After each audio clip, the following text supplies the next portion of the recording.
오늘 갑자기 창세기 본문인데요.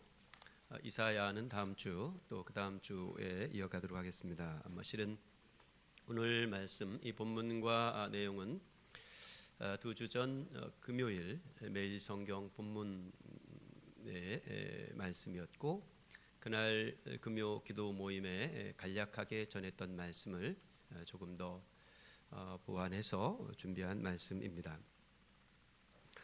설을 앞둔 주일 아침입니다. 벌써 몸이 고향에 가 계신 분들도 있고 여기 와 있지만 마음은 이미 고향인 분들도 있겠습니다.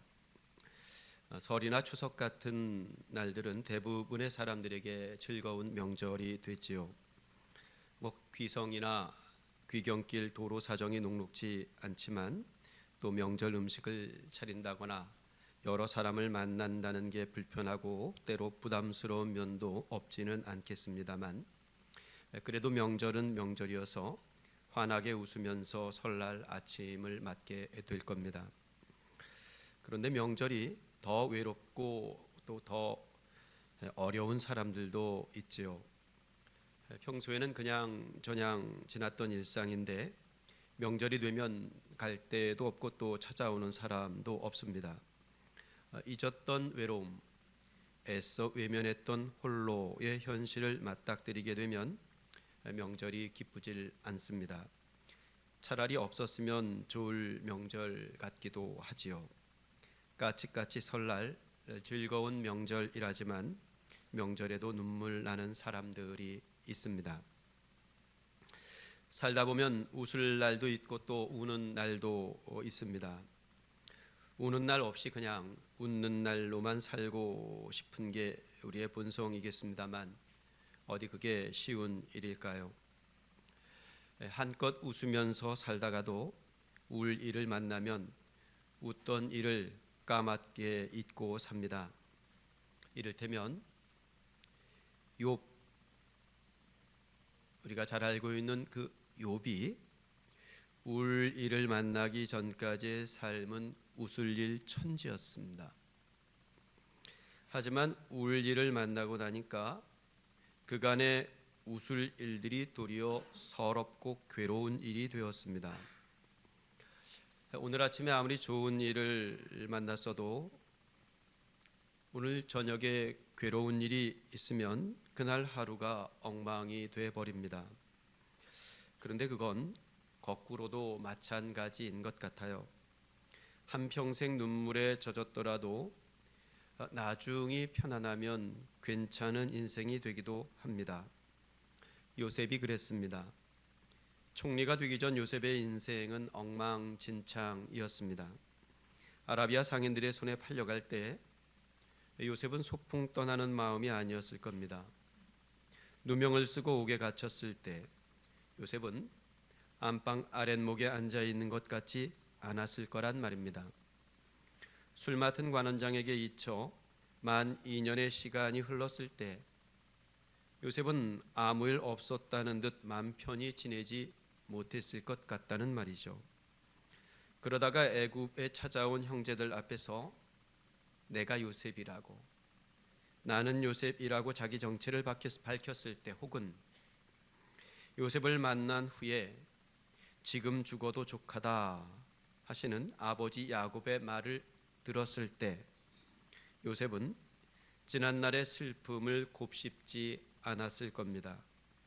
슬픔이 기쁨이 되었을 거고 울음이 웃음이 되었을 거예요.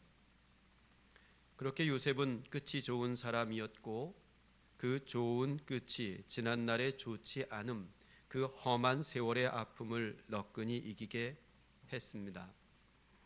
설을 앞둔 주일 아침, 오늘은 우리 조병 목사님께서 비통에 젖은 날을 오늘 기도에 담으셨습니다만 웃음에 관한 이야기, 특별히 사라의 웃음에 관한 말씀을 좀 나누어 보려고 합니다. 오늘 살펴 읽은 창세기 21장의 첫 몇 구절은 사라의 웃음이 고스란히 담긴 이야기입니다. 사라가 아들을 낳았습니다. 아들을 낳고 활짝 웃었다는 이야기입니다. 얼마 만의 웃음이었을까?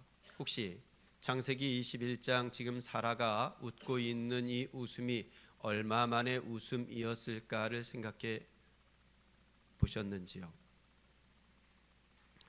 사라는 한평생을 웃음기 없는 여인으로 살았습니다. 90살 가까이 되도록 아이를 낳지 못했고 호랑이 담배 필 적 같은 시절에는 특별히 아들을 낳지 못한 여인은 신세 타령, 팔자 타령으로 눈물 젖은 인생을 살아야 했습니다. 그런데 사라가 나이 90살에 아들을 낳았습니다.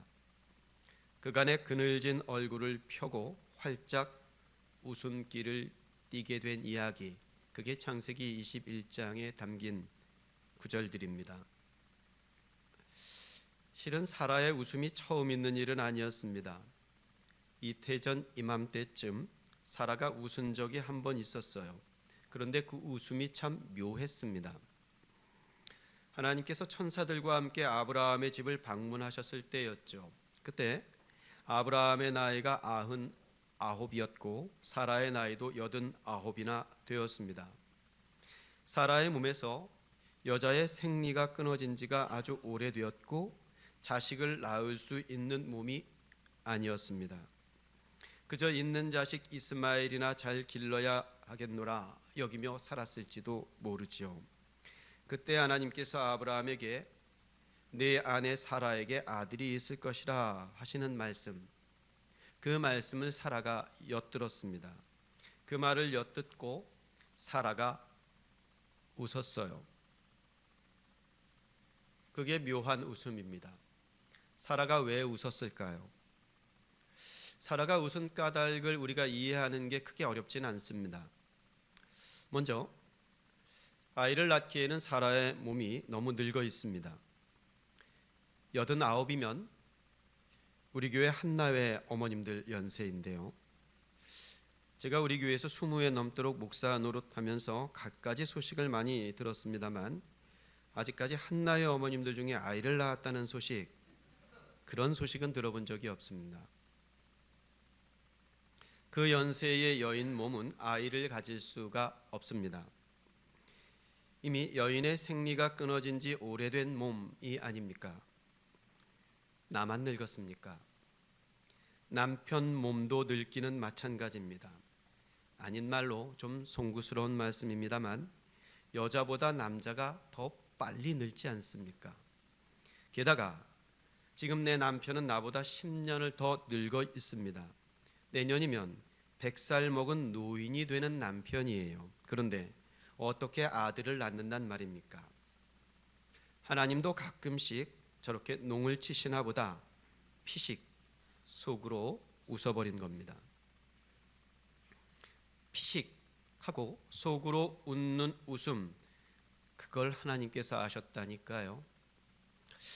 도대체 하나님은 정말 모르시는 게 없는 것 같아요. 그죠? 지금 설교를 듣고 있는 여러분들의 속마음도 다 아실 것 같아요. 사라가 속으로 웃는 그 웃음을 하나님께서 아시고 그 웃음의 까닭을 물으셨습니다. 사라가 대체 왜 웃는 것이냐? 웃음을 들킨 사라가 펄쩍 뜁니다. 웃지 않았다고 딱 잡아떼면서 사라가 자기 웃음을 감추었습니다. 감히 하나님의 말씀, 하나님의 약속을 비웃은 것이 두려웠던 것일까요? 아니라고 손사래를 치면서 자기 웃음을 감추는 사례를 향해서 하나님께서 팩폭을 날리시죠. 네가 웃었느니라. 사라가 감춘 웃음을 드러내시며 하나님께서 하시는 말씀, 그 한 구절에 귀 기울여 보도록 하겠습니다. 18장 14절에 있는 말씀, 다 같이 한 목소리로 읽어보겠습니다. 시작. 여호와께서 능하지 못한 일이 있겠느냐? 기한이 이를 때에 내가 네게로 돌아오리니 사라에게 아들이 있으리라. 여호와께 능하지 못한 일이 있겠느냐? 사라가 웃음을 감춘 까닭은 내 몸이 불가능하다는 걸 알았기 때문입니다. 몸의 불가능으로 웃음을 감춘 사라 혹은 아브라함에게 하나님께서 물으십니다. 여호와께 능하지 못한 일이 있겠느냐? 사라가 뭐라고 대답을 했을까요? 아쉽게도 본문은 사라가 뭐라고 대답했는지, 대답을 했는지 말았는지 그 사라의 대답을 적어두지 않습니다. 다만 내가 웃지 아니하였나이다, 웃음을 감추는 대답뿐입니다. 그러니까 그 대답을 우리의 몫으로 한번 돌려보고 싶은 마음이 듭니다. 여호와께 능하지 못한 일이 있겠느냐 하고 물으십니다. 뭐라고 대답할 것입니까? 믿음은 늘 드리는 말씀입니다만 현실과 환상 사이의 긴장이지요. 불가능한 내 몸의 현실 앞에 가당치도 않을 법한 환상의 약속이 떨어지면 내 믿음은 어느 쪽을 향합니까? 여호와께 능하지 못한 일이 있겠느냐 하고 물으셨습니다. 입술의 대답과 마음에 든 믿음이 다르지 않아야 합니다. 하나님께서 드러내실 능력에 우리 믿음이 닿는 대답, 그 대답에 우리가 감춘 웃음을 찾는 길이 있단 말입니다. 이건 안 될 거야, 어떻게 그런 일이 있지? 그런 일에 대한 소식을 듣고 감춘 우리들의 숱한 웃음을 찾는 길이 이 현실과 환상 사이에서 떨어뜨려 놓으신 여호와께 능하지 못한 일이 있느냐 하는 물음에 대한 대답에 있다는 말씀입니다. 창세기 21장 짧은 몇 구절은 그때 그 일이 있고 난 후 한 해 혹은 두 해 지났을 때의 일을 다시 기록합니다. 그 한 해, 두 해 동안 여호와께서 말씀하신 대로 사라를 돌보셨고 여호와께서 말씀하신 대로 사라에게 행하셨다는 기록이 거기 적혀 있습니다. 하나님께서 말씀하신 대로, 하나님께서 약속하신 대로 돌보시고 또 행하시자 사라의 몸에 아들이 생겼습니다. 아흔이 된 여인의 몸, 진즉에 여인의 생리가 끊어진 여인이 그 죽은 몸에 생명이 깃든 이야기를 읽게 되는 겁니다. 사라가 임신하고 하나님이 말씀하신 시기가 되자 노년의 사라가 노년의 아브라함에게 아들을 낳아 주었습니다. 그 아이의 이름이 이삭입니다. 잘 아시는 대로 이삭은 웃음이라는 뜻입니다. 웃음을 감추었던 사라가 이삭을 낳았습니다. 나이 90 먹은 여인의 몸으로 이삭을 낳았습니다. 이삭을 낳고 사라는 어떤 심정이었을까요? 웃음기 잃은 여인으로 90평생을 살아왔습니다. 너무 갖고 싶었던 아들, 너무 갖고 싶었던 웃음이었습니다. 하지만 기를 쓰고 용을 써도 갖지 못했고 또 가질 수가 없었습니다. 갖고 싶었으나 가질 수 없었고 끝내 가질 수 없는 몸이 되었을 때 겨우 가지려는 욕심도 다 내려놨습니다. 아니, 포기했습니다. 사라는 웃지 못한 여인, 웃을 수 없는 여인, 끝내 웃음을 포기한 여인으로 살았습니다. 그러다 웃음을 가질 수 없는 나이 90이 되었을 때 웃음을 낳았습니다. 한평생 웃지 못하던 여인이 가질 수 없는 몸이 된 이제야 웃음을 찾았습니다. 사라는 자기가 찾은 그 웃음을 이렇게 밝히고 있습니다. 21장 6절의 말씀이죠. 사라가 이르되 하나님이 나를 웃게 하시니 듣는 자가 다 나와 함께 웃으리로다. 사라는 지금 자기가 갖고 있는 이 노년의 때에 자기가 찾은 이 웃음이 하나님께로부터 온 것임을 고백하고 있습니다. 사라가 가진 웃음은 사라 스스로 가진 게 아니었습니다. 나는 가질 수 없는 불가능의 여인이었습니다. 나는 나에게 웃음, 이삭을 갖게 할 수 없는 여인이었습니다. 이삭, 인생의 웃음은 기를 쓰고 용을 쓴다고 얻을 수 있는 게 아니었습니다. 이른바 성공한 인생이 다 행복한 건 아니지요. 주중에 아내가 유명한 가수 몇 사람을 떠올리며 하는 말을 들었습니다. 마이클 잭슨, 프레드 머큐리, 그룹이 뭐죠? 퀸의 프레드 머큐리, 그리고 휘트니 휴스턴, 이런 세계 정상급의 가수들, 그 쟁쟁했던 가수들을 언급하며 그 결국을 떠올리는 말을 전해준 겁니다. 정상에 오르고 싶었고 정상에 올랐지만 그 정상이 웃음만 준 것은 아니더라는. 여러분, 내가 용을 쓰고 얻은 웃음에는 항상 울음의 슬픔의 그늘이 깃듭니다. 웃음이 그늘을 이기지 못하면 정상, 그 성공이 행복할 수가 없습니다. 왜 탑 클래스의 연예인들이 스스로 목숨을 끊습니까? 사라의 웃음은 오롯이 하나님께서 주신 거였습니다. 하나님께서 나에게 웃음, 이삭을 갖게 하신 거죠. 그리하여 사라는 이렇게 고백합니다. 하나님이 나를 웃게 하셨다. 괜한 말, 그냥 해보는 말, 거칠애로 반반한 상투적인 말이 아니었습니다. 한평생 가질 수 없는 불가능을 살았던 90 여인의 입에서 나온 펄떡펄떡 살아있는 고백입니다. 웃음은 하나님께서 주신 선물이었습니다. 내가 웃음을 찾아낸 게 아니라 하나님께서 내게 웃음을 찾아주셨습니다. 내가 나를 웃게 한 게 아니라 하나님께서 나를 웃게 하셨습니다. 사라는 그렇게 자기가 가진 웃음의 정체를 밝힙니다. 이게 어떤 웃음인지 아느냐고.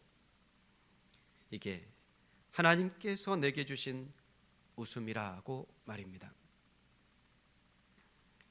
웃음의 정체를 드러내니까 웃음의 경계도 정해집니다. 아무리 내 팔뚝이 20살 청년 같은 팔뚝이어도 그 팔뚝으로 웃음의 경계를 정할 수 있는 건 아닙니다.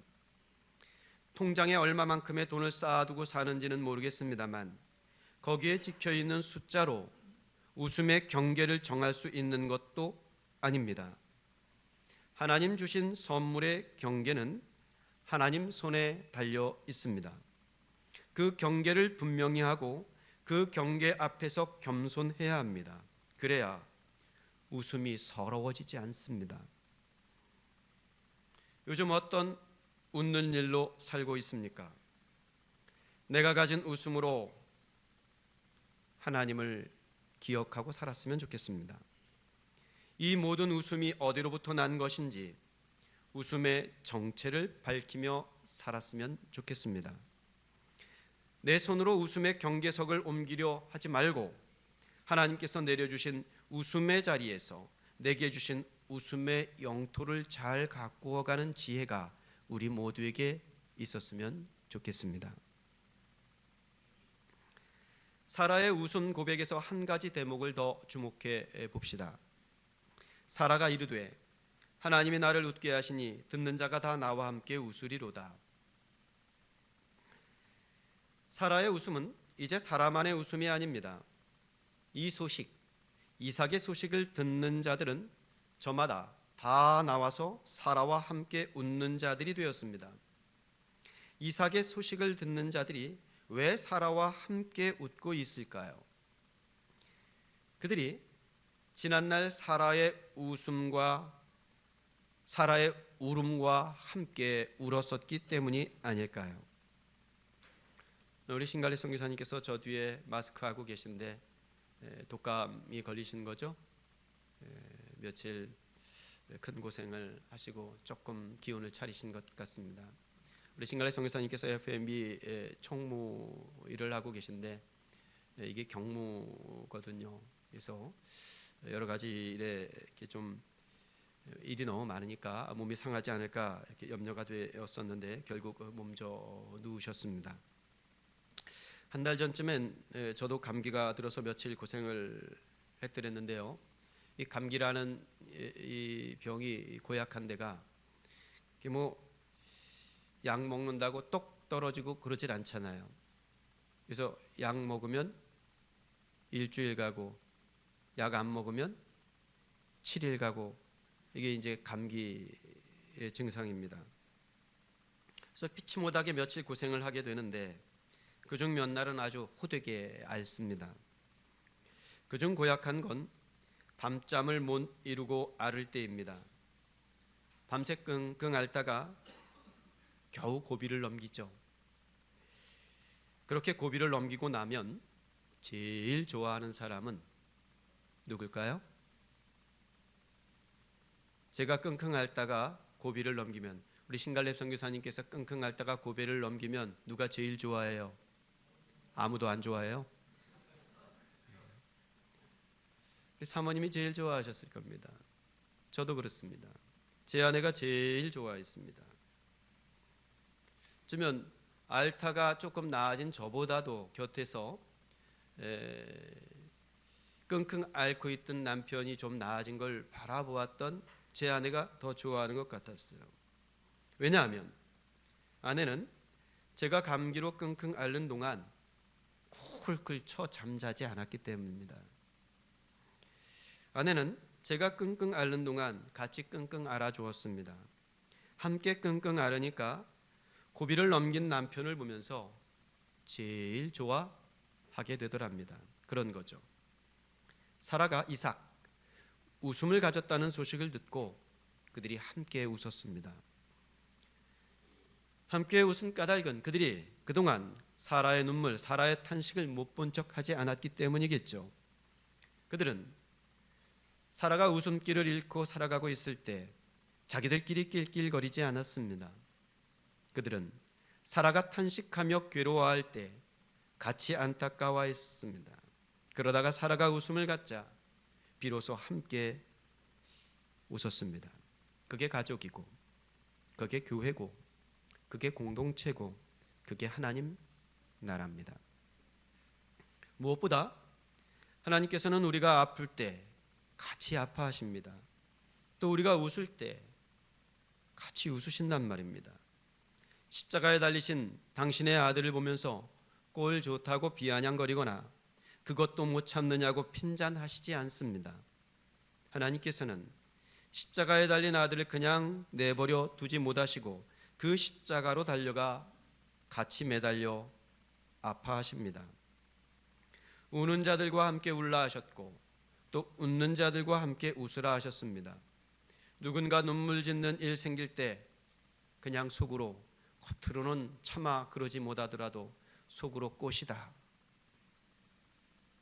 누가 좋은 일 생겼을 때 아예 대놓고 배 아파하고, 그건 하나님의 사람들이 할 짓이 아닙니다. 사라의 슬픔과 눈물을 외면치 않으셨던 하나님께서 사라의 웃음에도 함께 기뻐하십니다. 하나님께서 눈물 흘리시는 자리에서 같이 탄식하고 하나님께서 기뻐하시는 자리에서 함께 웃을 수 있어야 우리가 하나님의 사람들입니다. 가만히 좀 헤아려 보겠습니다. 살면서 우는 날이 많습니까? 웃는 날이 많습니까? 사람과 형편에 따라 저마다 다르겠습니다만 한 가지는 분명해 보입니다. 인생의 기쁨, 웃는 날이 인생의 슬픔, 그 우는 날을 이기지 못하더라는 10가지 행복이 한 가지 불행을 이기지 못합니다. 하루 온종일 10가지 행복한 일이 있었어도 그날 저녁 불행스러운 일이 닥치면 그 하루가 다 망가지는 법이죠. 행복이 이기지 못하는 불행, 그걸 그냥 두지 않고 하나님께서 사라에게 이삭, 웃음을 주셨습니다. 그리고 그 웃음으로 무사람들이 함께 웃게 하셨습니다. 어제 저녁 김태원 안수 집사님께서 소천하셨습니다. 너무 늦은 시간이어서 빈소를 마련하지 못했어요. 그래서 겨우 오늘 아침에 빈소를 갖춰 조문을 받습니다. 장례는 교회장으로 모십니다. 설 명절에 닿은 장례여서 더 각별한 위로가 필요할 것 같습니다. 제가 요즘 묵상과 설교라는 매일 성경 목회자들이 이용하는 잡지에 기고하는 글이 있습니다. 별것도 없는 우리 교회의 이야기를 그냥 사부작 적어보는 건데요. 2회에 걸쳐서 모두 12편의 글이 올라가게 됩니다. 그 12편의 글을 하나로 모으는 큰 제목이 겨우 교회입니다. 겨우 교회 이야기. 저는 우리가 하는 교회, 우리가 이루어가고 있는 교회가 겨우 교회라고 생각합니다.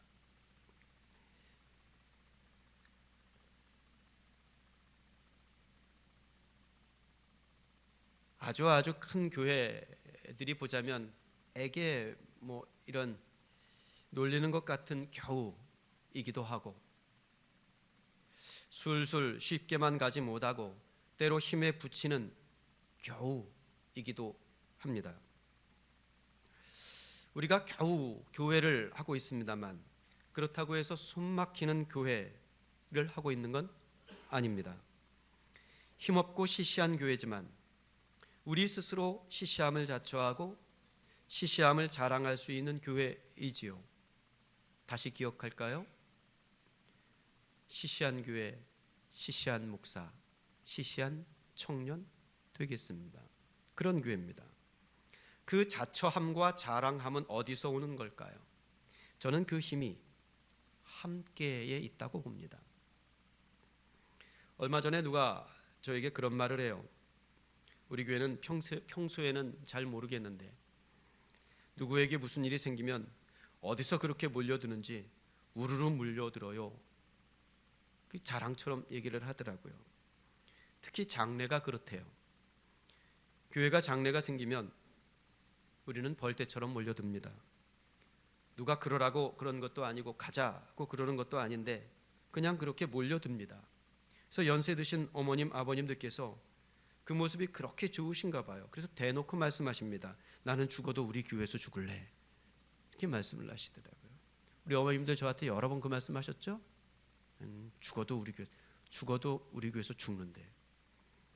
그래서 겨우 교회 이야기 그 12꼭지 중 한 꼭지, 11번째 꼭지의 제목을 이렇게 달아보았습니다. 거기 가서 죽는 교회. 괜찮죠? 거기 가서 죽는 교회. 교회의 장례. 이거 왜 안 뜨죠? 한번 이렇게 11번째 거기 가서 죽는 교회. 교회의 장례 이야기. 왜 거기 가서 죽으려고 합니까? 빨리 내리시고요. 어머님들 왜 여기 와서 죽으려고 하세요? 거기에 아픔과 슬픔을 함께하는 사람들, 공동체가 있기 때문입니다. 즐거워하는 자들과 함께 즐거워하고 우는 자들과 함께 울라 하셨습니다. 이제껏 그 함께의 자리에 함께해 주셔서 고맙습니다. 이후로도 두고두고 그 함께의 자리에 함께하는 믿음으로 사는 교회 합시다. 그런 교회 됩시다. 그런 교회 가서 죽읍시다. 기도하겠습니다.